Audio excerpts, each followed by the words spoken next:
क्या वाकई हजारों साल पहले मंदिर इसी वजह से बनाए गए थे? आखिर मंदिर बनाने की वजह क्या रही होगी? हमें क्यों आवश्यकता पड़ी होगी मंदिरों की? क्यों हमारे इतिहास में ऐसे ऐसे मंदिर बनाए गए जिन्हें बनाने में दशकों लग गए थे? दोस्तों, डिवाइन पावर को और इंटेंसिफाई रूप में पाने के लिए मंदिर बनाए गए। इसे यूं समझिए, जिस तरह साउंड वेव्स को कैच करने के लिए सेलफोन चाहिए, ठीक उसी तरह डिवाइन पावर को उसकी नेचुरल इंटेंसिटी में कैच करने के लिए चाहिए एक पावरफुल टूल, जो है मंदिर। एक तरह से यूं समझिए, कॉस्मिक कनेक्शन के लिए बनाए गए पावरफुल टूल है मंदिर। ये एक पॉसिबिलिटी है उस डायमेंशन को छूने की जिससे हम इंसान बने, ये संसार बना, ये ब्रह्मांड बना। और ब्रह्मांड में दूसरे आयामों से कनेक्शन बैठाने के लिए हमारे पूर्वजों ने न सिर्फ मंदिरों में डिवाइन स्ट्रक्चर स्थापित किए, बल्कि उन्हें कॉन्सिक्रेट यानी प्राण प्रतिष्ठित भी किया। प्राण प्रतिष्ठा मतलब मूर्तियों में जान आ जाना नहीं होता है दोस्तों, ये प्राण एनर्जी की तरह प्रतिष्ठित किए जाते हैं। जी हाँ, मूर्तियों को एनर्जाइज किया जाता है, और जब हम उन मूर्तियों के सामने बैठते हैं तो हमें वो एनर्जी महसूस होती है, हमें परेशानी का हल मिलता है, हमारा दुख दूर होता है और हम खुद को भगवान से जोड़ते हैं। ये सिर्फ उन डिवाइन एनर्जीज की वजह से होता है दोस्तों। ये एनर्जी आपका सिस्टम जब कैच करता है तो आपकी एनर्जी बॉडी अलाइंड होती है और आप पॉजिटिव फील करते हैं। जैसे हमें अलग अलग लोगों से पॉजिटिव और नेगेटिव वाइब्स मिलती हैं। देखिए दोस्तों, एनर्जी जो है वो आपके थॉट प्रोसेस से ड्राइव होती है और सामने वाला वही महसूस करता है। ठीक उसी तरह जब हम प्राचीन मंदिरों में जाते हैं तो हमें वहाँ की पॉजिटिव वाइब्स महसूस होती है। अगर आप अपनी एनर्जी के प्रति सेंसिटिव होंगे तो आप ये जरूर महसूस कर पाएंगे। कई मंदिरों की एनर्जी ऐसी होती है कि आप अपने आंसू नहीं रोक पाते, आप इमोशनल हो जाते हैं। हो सकता है आप गिल्ट महसूस करें उस काम के लिए जो आपको गलत लगता है। ऐसी जगह आपको मेल्ट करती हैं, आपको लाइट करती हैं, आपको हल्कापन महसूस कराती हैं।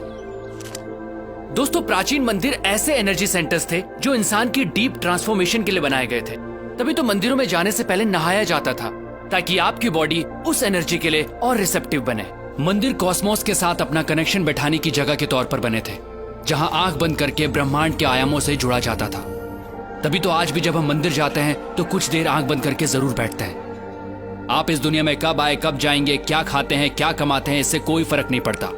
आपको जीवन में कभी न कभी सोर्स ऑफ क्रिएशन से जुड़ने की जरूरत जरूर महसूस होगी।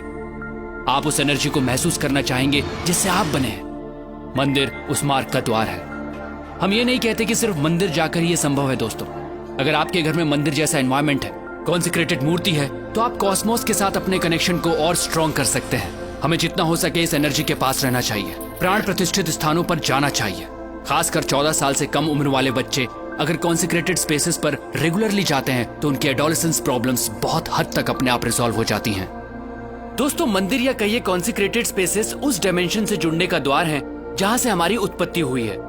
ये एक तरह की टेक्नोलॉजी ही है जिससे हमारा एनर्जी सिस्टम ऐसे अलाइंड होता है कि हमारा जीवन को देखने का नजरिया ही बदल जाता है। तो अगली बार जब भी किसी मंदिर में जाएं तो वहां की प्राण प्रतिष्ठित मूर्ति और उस कॉन्सिक्रेटेड स्पेस की एनर्जी को अपनी एनर्जी सिस्टम से एक होता जरूर महसूस कीजिएगा। दोस्तों, सनातन धर्म सिर्फ धर्म नहीं है, ये एक सोच है, ये एक साइंस है जिसे हजारों साल पहले इवॉल्व किया गया था, जो इंसान को अपग्रेड करती है और आज भी ये उतनी ही एप्लीकेबल है। दोस्तों, इस मॉडर्न युग में हम बाहरी तौर पर बहुत बदल चुके हैं, लेकिन हमारे अंदर इंसान अब भी वही है और आज भी सनातन प्रैक्टिसेस और साइंस हमें अपग्रेड करने के लिए उतनी ही एप्लीकेबल हैं। सनातन सोच के माध्यम से मैं ऐसी ही चीजें, ऐसी ही साइंस आप तक पहुंचाता रहूंगा। दोस्तों, अगर आपके दिमाग में भी ऐसी कुछ प्रैक्टिसेस हैं, साइंस हैं, तो आप मुझसे जरूर शेयर कीजिएगा, क्योंकि हमें लगता है इस वक्त वर्तमान में सनातन सोच की आवश्यकता है, क्योंकि यही हमारा भूत है और यही हमारा भविष्य।